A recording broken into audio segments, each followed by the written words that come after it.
నువ్వే కావాలి పార్ట్ 7. అందరూ లంచ్ టైం అవ్వడంతో క్యాంటీన్ వైపుగా వెళ్తూ ఉంటారు. అదే టైంలో బయటకు వచ్చిన విక్రమ్ కూడా సీతను చూసి తన మొహం కళ్ళు ఉబ్బి పెదవులు వాచి కనబడుతుంటే నవ్వుకుంటూ వెళ్తాడు. క్లాసులో వచ్చిన సీత అక్కడెవరూ లేకపోవడంతో ఒంటరిగా ఉంటుంది. క్యాంటీన్కి వెళ్ళిన మానస అక్కడ కూడా సీత కనిపించకపోవడంతో తనని వెతుక్కుంటూ క్లాస్ రూమ్కి వస్తూ ఉంటుంది. అప్పటికే సీత క్లాస్లో ఉండాలని అనిపించక హాస్టల్కు వెళ్తుంది. మానస ఎక్కడైనా కనిపిస్తుందేమో అని చుట్టూ చూసింది. ఎక్కడా కనిపించకపోవడంతో నేరుగా హాస్టల్ వైపుగా వెళ్తుంది సీత. హాస్టల్కి వెళ్ళిందన్న మాటే కానీ అసలు కుదురుగా ఉండదు.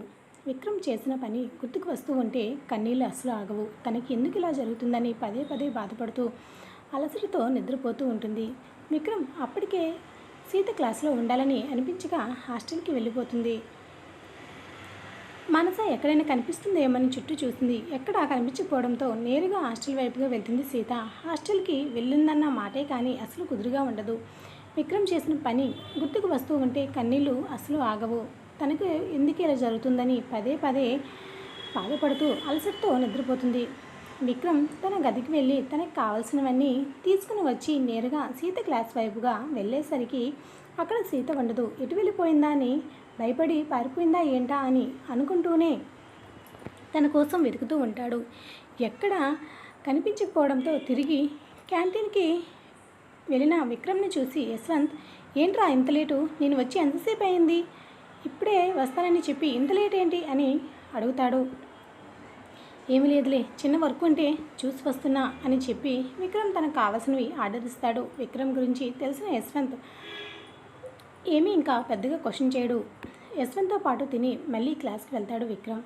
రాధ కూడా లంచ్ చేసి వచ్చి సీత కనిపించకపోవడంతో మానసని అడుగుతుంది. నాకు కనిపించలేదు, క్లాస్ మధ్యలో వెళ్ళింది, తర్వాత నుండి కనిపించలేదు, హాస్టల్కి వెళ్ళిందేమో అని అనడంతో సరే ఏదైనా ప్రాబ్లమా ఏంటి అని చెప్పకుండా వెళ్ళింది అని కంగారుగా అడుగుతుంది రాధ. ఏమో తెలియదే అని మానస చెప్పడంతో సరే అని లెక్చరర్ రావడంతో వాళ్ళు మాటలకి బ్రేక్ ఇచ్చి బుద్ధిగా క్లాస్ వింటారు. మానస కూడా క్లాసెస్ అయిపోవడంతో హాస్టల్కి బయలుదేరుతుంది. అప్పటికే వార్డెన్కి చెప్పి కాఫీ షాప్లో వర్క్ చేయడానికి వెళ్తే అదే విషయం వార్డెన్ని అడిగిన మానసయ్య కాఫీ షాప్కి వెళ్ళిందని చెప్పడంతో ఇంకేమీ మాట్లాడక తన గదిలోనికి వెళ్ళి ఫ్రెష్ అయ్యి మిగతా వర్క్ చేసుకుంటూ ఉంటుంది. సీత వర్క్ చేసే కాఫీ షాప్లో సూపర్వైజర్ నవీన్ సీతను తన సొంత సిస్టర్లా ట్రీట్ చేస్తూ ఉంటే సీత కూడా బ్రదర్లా ఫీల్ అవుతూ తనతో తప్ప మిగతా ఎవరితో పెద్దగా మాట్లాడదు. చేయవలసిన వర్క్ మౌనంగా చేసుకుంటూ తిరిగి హాస్టల్కి వెళ్తుంది.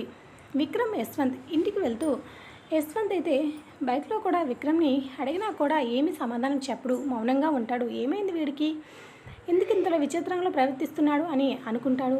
కానీ యశ్వంత్ పెద్దగా క్వశ్చన్ చేయడు. ఇంటికి వెళ్ళిన విక్రమ్ హాల్లోనే వెళ్ళేసరికి మహాలక్ష్మి గారు ఎదురుగా వచ్చి తన కోసం వాటర్ ఇస్తుంది. మా జ్యూస్ కావాలి అని అనడంతో ఇప్పుడే వస్తారా అని చెప్పి ఇక జ్యూస్ తీసుకుని వెళ్ళి విక్రమ్కి ఇస్తే ఏమైంది, ఫేస్ ఎందుకలా డల్గా ఉంది, ఫేస్పై ఈ ఘాట్ ఏంటి కన్నా అని అడుగుతుంది. మా ఏం లేదులే, ఏదో కుట్టినప్పుడు హిచ్చింగ్ వేస్తే చాలా గట్టిగా గీరుకున్నా, అందుకే ఘాటు పడినట్టు ఉందిలే అని కవర్ చేస్తాడు. మా కాస్త హెడ్డక్గా ఉంది, ఫ్రెష్ అయ్యి వస్తాను అని చెప్పి తన గదిలోనికి వెళ్ళిపోతాడు.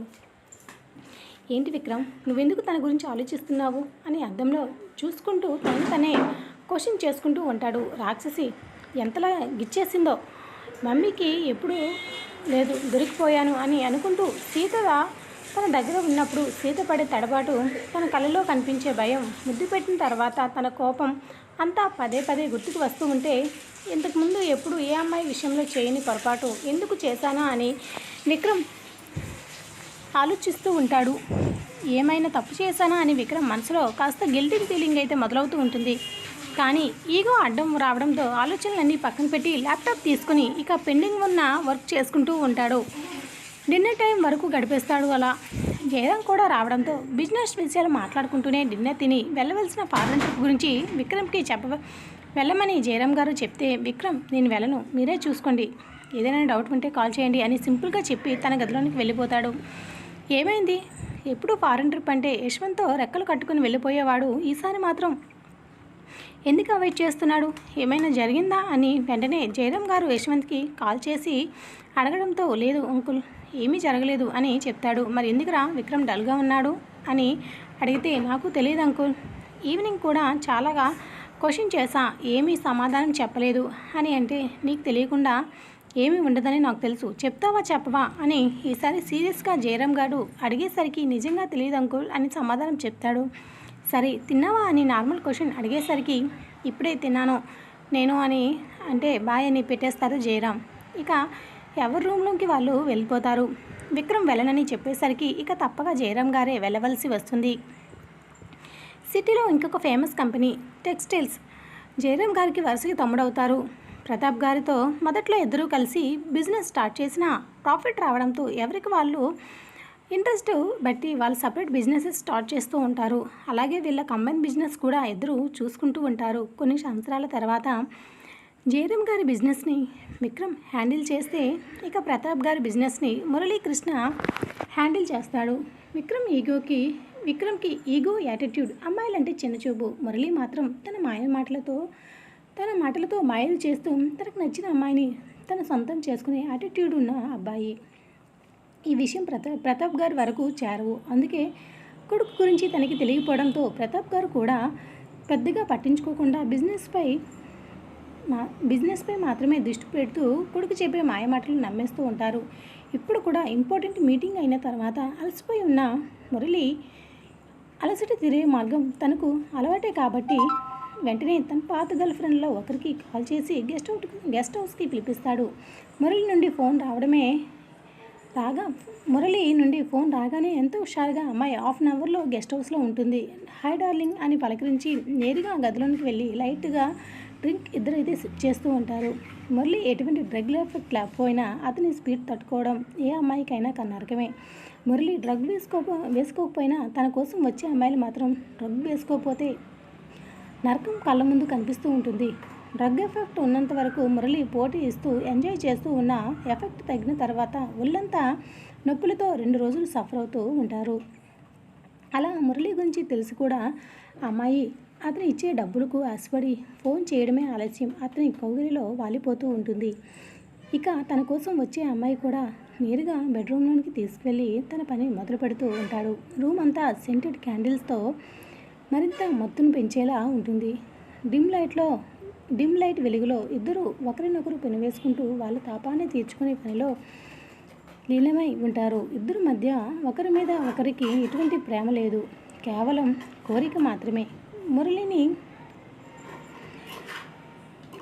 తట్టుకోవడం కష్టమని తెలిసిన అమ్మాయి కూడా వచ్చే ముందు డ్రగ్ వేసుకుని వస్తుంది. కొంతవరకు మురళికి పోటీ ఇచ్చిన తర్వాత తన దూకుడు తట్టుకోలేక చిన్నగా అరుస్తూ ప్లీజ్ మురళి, చిన్నగా చాలా హార్డ్గా బిహేవ్ చేస్తున్నావు అని రిక్వెస్ట్ చేస్తూ కన్నీళ్ళు పెట్టుకుంటూ ఉన్నా నా గురించి తెలుసు కదా బేబీ, అయినా కూడా అలా చెప్తే నేను ఇంకా హార్డ్గా మారుతానని తెలుసు కదా, అరవకు అని ఆ అమ్మాయి ఏడుపును కూడా ఎంజాయ్ చేస్తూ తన పని తను చేసుకుంటూ ఉంటాడు. ఇక తను స్టాప్ చేయమని చెప్తే మురళికి మరింత చిరాకు వచ్చి ఇంకా వేగవంతం చేయడం మురళికి ఉన్న అలవాటు. అమ్మాయి ఆర్తనాదాలను విన్నా కూడా మురళి ఎక్కడ తగ్గకుండా రైడ్ కంప్లీట్ చేస్తూ ఉంటాడు.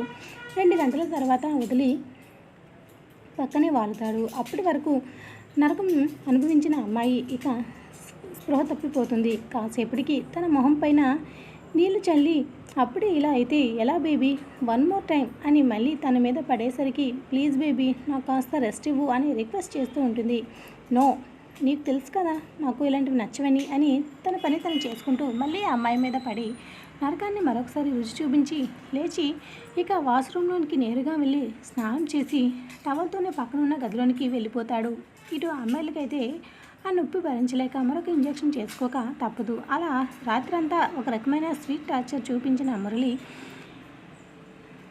తన పని ముగించుకున్న తర్వాత ఫ్రెష్ అయి తన పర్సనల్ బెడ్రూమ్లోనికి వెళ్ళి అప్పటి వరకు చేసిన కష్టంతో అలసి నిద్రపోతాడు. అక్కడికి మాత్రం ఏ అమ్మాయి కూడా అలౌ చేయడు. మురళి పొద్దున్నే లేచి మరింత హ్యాపీగా రెడీ అయి తన కంపెనీకి వెళ్తాడు. ఇటు అమ్మాయికి మాత్రం అసలు స్పృహ ఉండదు. మధ్యాహ్నానికి చిన్న మెలకువ వచ్చిన మురళి సంగతి తెలిసిందే కాబట్టి ఇంకా మాట్లాడకుండా బెడ్షీట్ చుట్టుకొని వాష్రూమ్లోనికి వెళ్ళి ఫ్రెష్ అయ్యి వచ్చి తను వచ్చినప్పుడు వేసుకున్న డ్రెస్ వేసుకొని నెమ్మదిగా కిందికి వస్తుంది. అక్కడ తోటమాలి తప్ప ఇంకా ఎవరూ ఉండరు.